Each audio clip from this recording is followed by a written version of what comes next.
opposed to you driving a straight shot.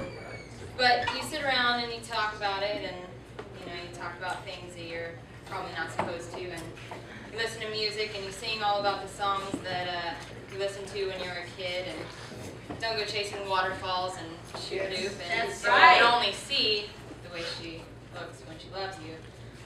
But you cover a wide range of topics that at some point it lands on random shit like, how a green card up in the north, it means something totally different than when you're living in the south, and then you end on death with dignity. And I guess I have a unique view to bring to the conversation because I've killed animals with euthanasia solution. I work at an animal clinic, and it's peaceful, this death, and I've done it a lot. I've killed a lot of animals, lots and lots, and sometimes it piles up, and at the end of the day you think, holy shit, I just killed 20 animals and I don't feel anything. But I use examples when euthanizing felt like the only real solution when this could relate to people, and I am obviously all for death with dignity. And one of my friends gives the example, or the expected huh, that translates as, I have never thought of it that way, and it translates as, I can see this logically because I have never had these experiences. Translates as, I know nothing about death. There's a few seconds of silence before the other friend. She speaks, and when she does, I feel gagged. Granny died a few years back with cancer. I wasn't around. I had taken off. I was living in Seattle, and she was here. And I don't know very many details. Even now, when she speaks, I don't ask any questions. She talks about visiting her, who went, who was already there, who had to be basically dragged to go visit her. She talks about Granny being sedated a lot and watching her be in pain towards the end. She talks about the last day, the last moments of Granny's life. She wasn't awake for it, she says, looking out the window from the backseat. And I find myself so grateful she's behind me and can't see my face. I am so grateful I'm not driving so I can look at my own window and be teary-eyed in secret. It was me, my brother, and my dad, and my cousin that was there with her in the end. Basically, every child she had ever raised was there, waiting for her to die. I briefly allowed myself to wonder if Granny knew she wasn't alone in her last moments before I forced myself back to the present, where I so often find it is hard to be.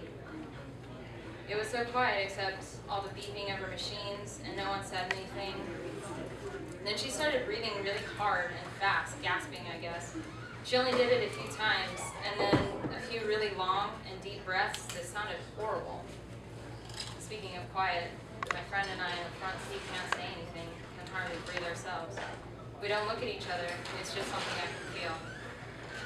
I was holding my cousin's hand, she continues, as if she has to, doesn't want to, but has to, as if oblivious to the tense silence in the front seat. Good, because it's as if we have to hear it too. We were squeezing each other's fingers so tight, I'm surprised nothing was broken. Not that we felt anything in the moment anyways. And Granny kept breathing like that, long and broken and deep, though I don't think she woke up. And then, just as suddenly as she had started those awful gasps, she let out a long breath and was done. She was gone. She died. The silence in the car is thick and palpable. I've read those words so many times, but never truly understood until this car ride what they truly meant. I am so sorry, is what I want to say. I am so sorry you had to see that. I am so sorry Granny died. I am so sorry you were there. A dozen apologies run through my head about her being there, about Granny dying, about me being unreachable when she needed a friend, about life being unfair, about how a woman like Granny deserved only the best. I picture myself reaching a hand back there and squeezing her knee, or her taking it and holding it briefly, needing only contact to convey all the sorrow and regret and pain I can't use words to accurately describe. Imagine we're not in the car, and I can give her a hug. But we are in a car, and even if I could take her hand or hug her, I probably wouldn't. The silence after her story has lasted about 3 seconds, while I think of all my actions and words that I know will never come. One more second ticks by, and I hear myself say, yeah.